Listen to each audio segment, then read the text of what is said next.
Halo, Shalom, salam jumpa kembali untuk kita semua. Salam jumpa di pembelajaran agama hari ini. Semoga kabar kita kabar baik dan sehat. Baik, seperti biasa, sebelum kita memulai semua aktivitas kita, semua kegiatan kita, mari kita awali kegiatan kita dengan doa.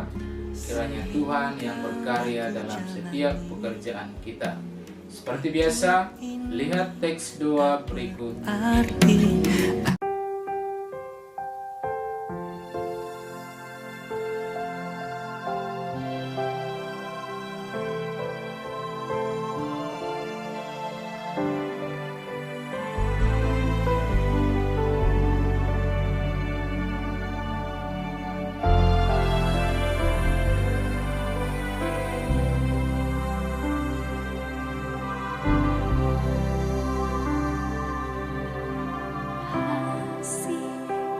Sempurna telah ku terima darimu, bukan karena.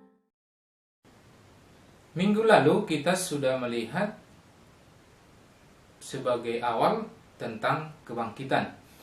Kita sudah awali dengan cerita Berta, bagaimana Berta selalu merasakan kehadiran ayahnya walaupun ayahnya sudah meninggal. Kemudian kita sudah juga melihat bagaimana pendapat ataupun nanti kebiasaan menurut katakanlah agama tertentu atau mungkin dari agama suku dan yang lain-lain. Ya, jadi bagaimana pendapat-pendapat ini mereka memberikan pendapat tentang kehidupan manusia setelah kematian. Baik, kita akan lanjut hari ini dengan tema yang sudah kita mulai minggu atau pertemuan sebelumnya, yaitu kebangkitan Yesus. Kebangkitan Yesus. Kebangkitan Yesus merupakan peristiwa sejarah. Jadi dalam Perjanjian Baru menegaskan bahwa kebangkitan Yesus dari alam maut merupakan kejadian yang benar-benar terjadi, baik dalam sejarah manusia dan juga sejarah keselamatan manusia itu sendiri.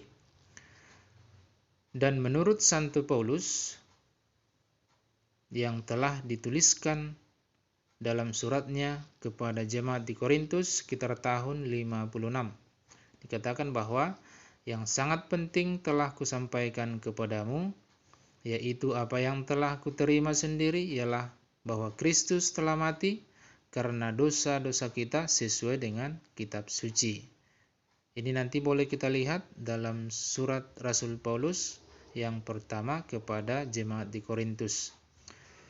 Kemudian Rasul Paulus berbicara di sini tentang tradisi yang hidup mengenai kebangkitan yang ia dengar sesudah pertobatannya di depan pintu gerbang Damaskus. Kemudian kita lihat kubur kosong menandai Kristus yang bangkit. Kitab suci Perjanjian Baru menceritakan tentang makam kosong sebagai titik awal kisah kebangkitan Yesus. Tetapi kejadian makam kosong ini tidak langsung dengan sendirinya menjadi bukti tentang kebangkitan. Perempuan-perempuan yang melihat makam Yesus yang kosong awalnya berpikir bahwa jenazah Yesus itu diambil oleh orang. Tetapi sebagai bukti dengan melihat kejadian makam kosong dan melihat kain kafan terletak di tanah, maka mereka menjadi percaya bahwa Yesus benar-benar bangkit. Mereka akhirnya percaya bahwa jenazah Yesus tidak diambil orang dan bahwa Yesus tidak kembali lagi ke suatu kehidupan duniawi seperti Lazarus. Kemudian berikutnya adalah Yesus menampakkan diri. Kisah bahwa Yesus bangkit dikuatkan dengan kisah penampakan Yesus. Jadi pertama kali Yesus menampakkan diri itu kepada Maria dari Magdala, kemudian Maria ibu Yakobus dan Salome. Ini nanti semua dalam cerita kitab suci Perjanjian Baru atau dalam kisah Injil. Kemudian berikutnya, mengapa Kristus harus bangkit? Santo Thomas Aquinas menjelaskan bahwa ada 5 alasan mengapa Kristus harus bangkit. Yang pertama, untuk menyatakan keadilan Allah. Maksudnya ialah Kristus yang rela taat kepada kehendak Allah, menderita dan wafat sudah selayaknya ditinggikan dengan kebangkitannya yang mulia.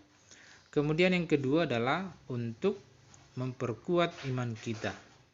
Rasul Paulus menuliskan, tetapi andai kata Kristus tidak dibangkitkan, maka sia-sialah pemberitaan kami dan sia-sia jugalah kepercayaan kamu. Nah, jadi dengan kebangkitannya maka Kristus sendiri membuktikan bahwa Dia adalah Tuhan dan membuktikan bahwa kematiannya bukanlah suatu kekalahan, namun merupakan suatu kemenangan yang membawa kehidupan. Kemudian yang ketiga adalah untuk memperkuat pengharapan.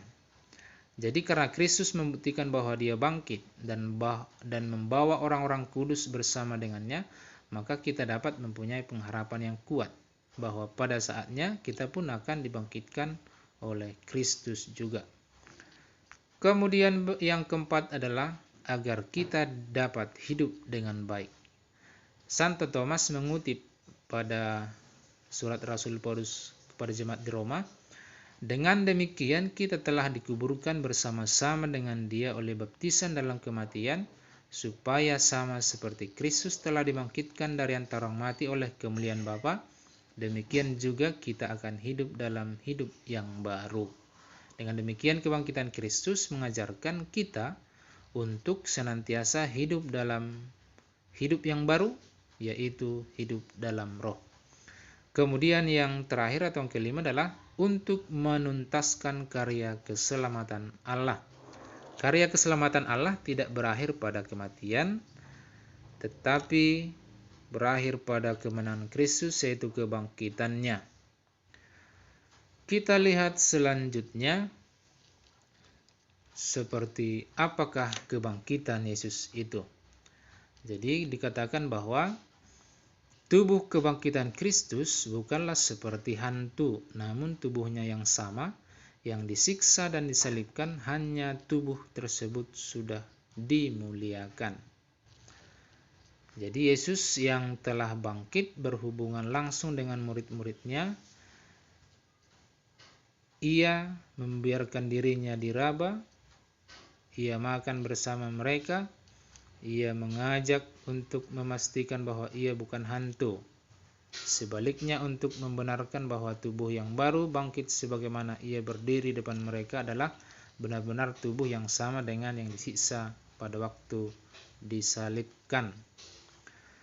Kemudian kebangkitan Yesus bukan berarti Yesus kembali ke kehidupan duniawi.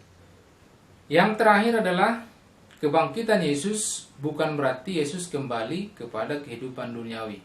Bukan kembali kepada kehidupan duniawi seperti yang dialami oleh, atau kebangkitan yang dialami oleh seperti Lazarus, kemudian pemuda Naim, dan ada satu lagi.